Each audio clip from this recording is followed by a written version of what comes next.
Okay, since so many of you were asking about the kitchen, let's sort of take the nickel tour of the place. Let's start here at ground level. These are new flooring tiles. The old floor was hideous, horrible. I like the way these are neutral.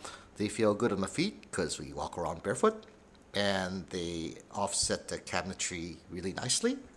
Speaking of cabinetry, as you can tell, what that got them kind of in a coffee espresso color, uh, and I actually like this a lot.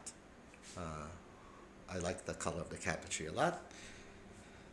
This is granite countertops. Let me focus here just a second so you can see what they look like.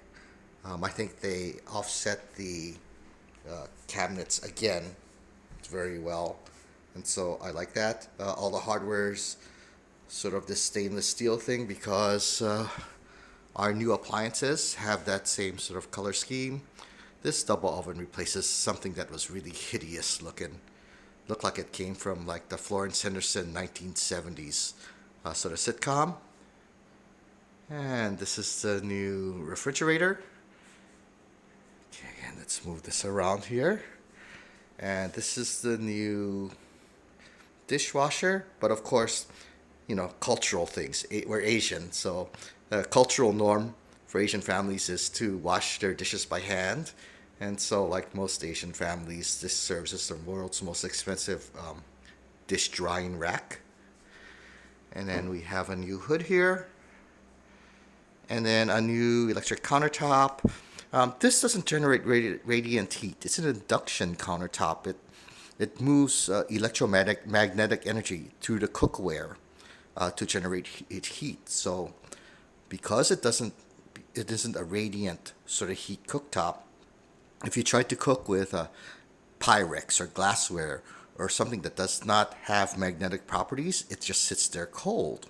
And we found a number of our pots and pans were like that. And so what we had to do is take a refrigerator magnet out to the kitchen store, see if it stuck to the bottom of the pot. And so we've got a whole new set of cookware, all of which have magnetic properties. It's great because of a couple things. One, assuming that there's been nothing hot on the cooktop cooking, if our 3-year-old daughter accidentally turns this on, there's a lock, but turns this on without without it having other things to heat it up prior to that, and she touches the cooktop, again, because it's not radiant heat, she won't burn herself. And one thing I really like is that it's fast. It boils a pot of water like nothing. A lot better than sort of a radiant heat cooktop. So I'm really loving that. Come around here, and as part of the kitchen renovation, which went top to bottom, we have kind of a bar area here in the family room, and so we replaced the sink, hardware, and countertop and cabinetry for this as well, so that would be all sort of have the same sort of feel.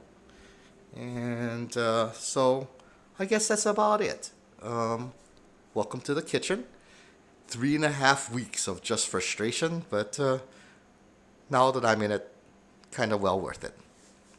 One last note, since I'm just reading freeform. One thing that my wife insisted on, which I was dubious about, was getting rid of all of the light fixtures and replacing them with recessed lighting in the ceilings. And I love that, actually. It turned out a lot better than I could imagine. The only exceptions being these two halogen drop lights that fall from the ceiling right over our counter, so we can eat off of that. So lighting here is a lot better. Credit where credit is due, because Marianne, insisted on stuff, and she had a really good concept in mind. Okay, this has been going 4 minutes, so see y'all later. Welcome to the kitchen. Take care.